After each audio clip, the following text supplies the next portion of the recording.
tribal chairman and my own tribal chairman for Wisconsin, Chairman Frank, and brothers and sisters, thank you so much for inviting me here. We have 11 tribes in Wisconsin, and so as a person who's been elected to something or another since 1988, I've always had my ear to the ground about what is going on in Indian country, because certainly Native people have led the way in protecting the environment, protecting rights, and certainly it has kept me on a very narrow path.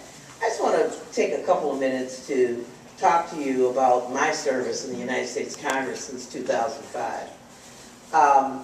I am the lead author of the Violence Against Women Act in the House of Representatives.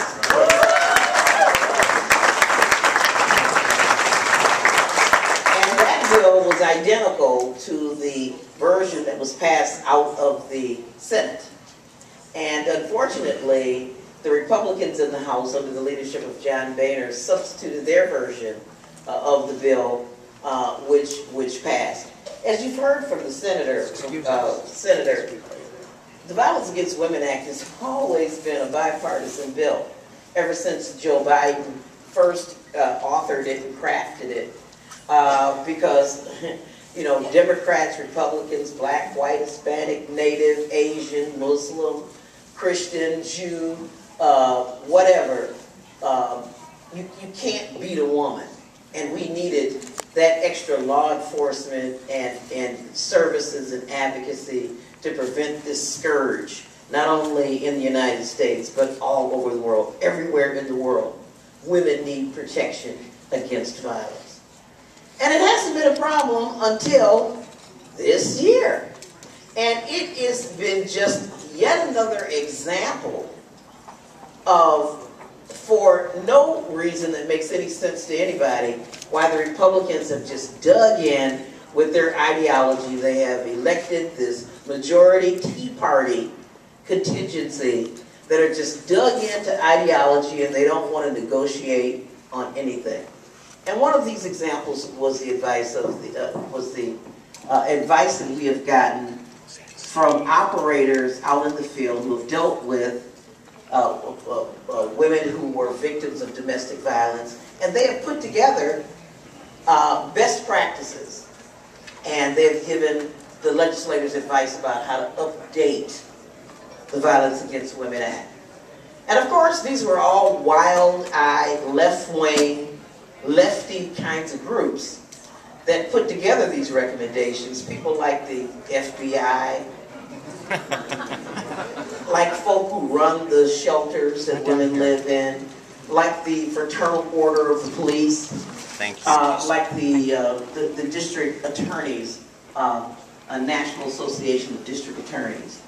And what they said with respect to Native Americans is that we see a gap in enforcement.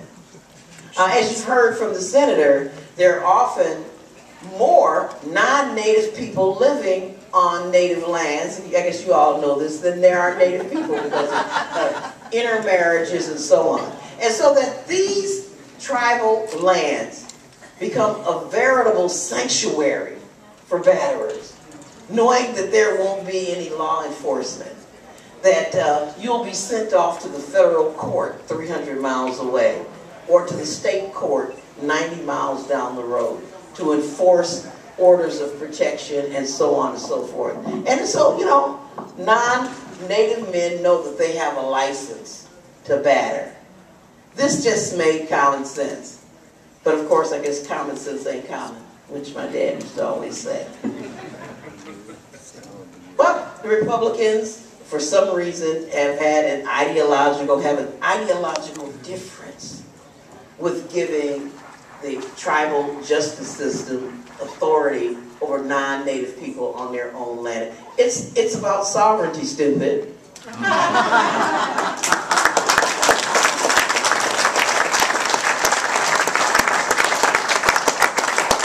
These same left-wing groups thought it was important to enunciate the intention of the Violence Against Women Act to take care of women who were lesbians in lesbian relationships. Who knew? 2 women, 2 men, they fight and have domestic violence just like heterosexual couples. Who knew that? They were regular people who had the same problems that others had. And a lot of the folks, prosecutors as well as people who are running domestic violence shelters, found that there was a gap in services because, you know, women who were battered and were lesbians were not taken seriously, were not provided services. And so what did they do in the House version? They put in gender-neutral language. These sort of asexual people who were being battered as a substitute for really recognizing the needs of gay and lesbian folk who are victims of violence. Same thing with immigrants. I mean, think about the scourge of human trafficking.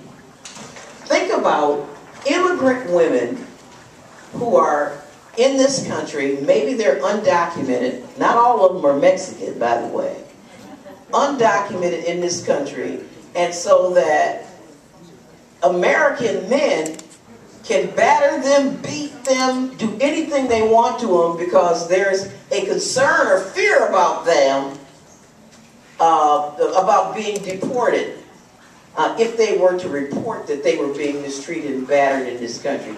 This is a scourge that law enforcement said we need to close the loop on this and to try to get more U visas for these non-citizen women, these immigrant women, and if they're cooperating with law enforcement, to give them some temporary status, some visas to stay in the country, and not be threatened with deportation simply because they were reporting a very dangerous, abusive situation. Well, no, their bill gave the abusers more power and really rolled back the protections we had already had. Let me tell you something. You will hear in the next 60, 61 days that we're exaggerating about there being a war on women.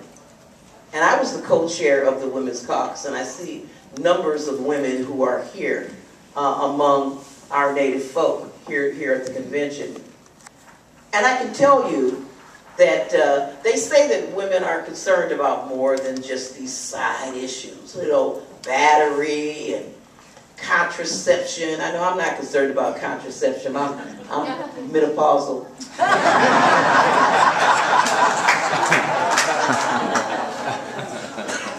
But that doesn't have anything to do with it. Women are more concerned about their economic situation.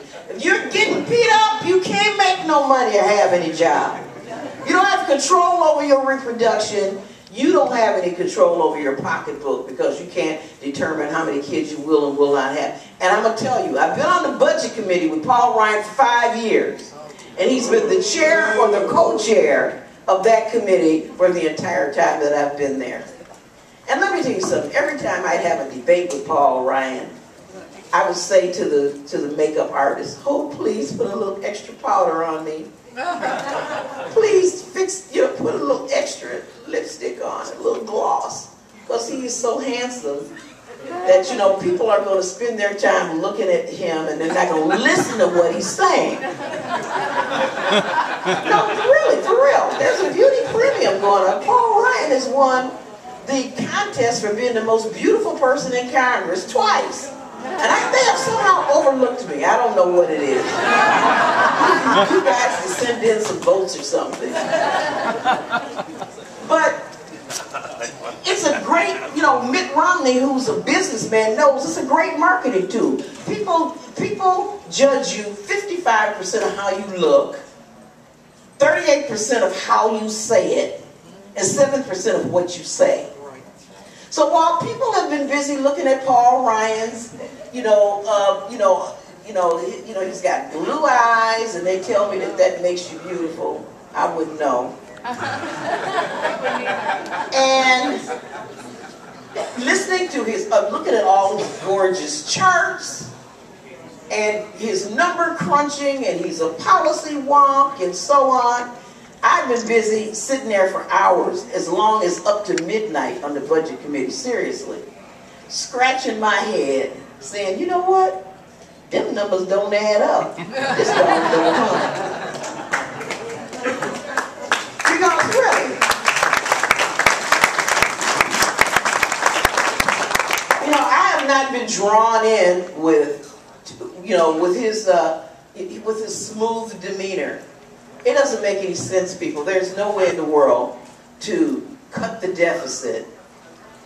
And his budget doesn't do it until 2065. I'll be dead and gone when he comes into balance with his budget. Why? Because he reduces even more tax cuts on the wealthiest people and corporations. Corporations are people, my friend.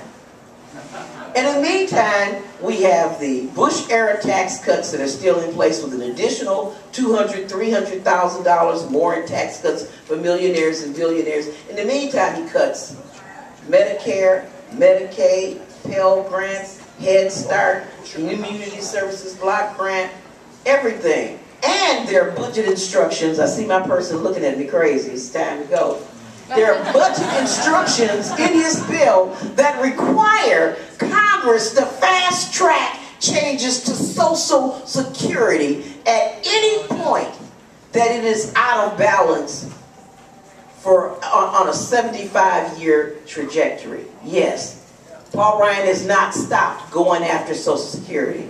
And ladies, this is a woman's issue.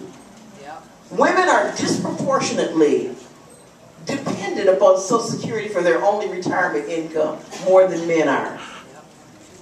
Women are disproportionately dependent upon Medicare for their health care. Women are twice as likely to be dependent on men for health care coverage than men are. Women, 85% of adults who use Medicaid are women. 2/3 of the people who use food stamps, women. Guess what? Women use Pell Grants more than men do. We're not getting recruited to Penn State. Play football, ladies.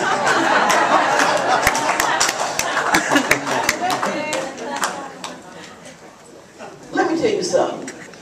They will take milk from babies' mouths, destroy the WIC program, the Head Start program. Paul Ryan's budget zeroes out basically K-12 education on the trajectory that he puts it on. His budget has been called an immoral doctrine by the Catholic bishops. They have said it is immoral. And so when you hear the lies, and I'll tell you what their strategy is, quick. And I know I gotta go, but I'm gonna do this real quick. Here's their strategy. When they picked Paul Ryan, I was not dancing in the street like other Democrats. Because I said, what if they got up their sleeves? That they would just hand us this gift. Well, here's their plan. Voter suppression in all of the battleground states. Unlimited amounts of money that they can spend. Citizens United telling the same lies over and over again. We're going to strengthen and preserve Medicare. And the third thing is racism. Just pulling us all apart. That's why they have to trot out the welfare queen, the mythical welfare queen, so they can build up resentment and try to pull as many working white, working class Americans who have supported Obama and have been part of our coalition. We cannot let them break up our coalition. This is not a time for blacks to be being anti-immigrant, hating Mexicans, and for white people to talk about those folks, those women who are getting benefits. And this is what they're dependent on, dividing and conquering. This is now a time, it's more important now than ever for us to stick together, my brothers and sisters.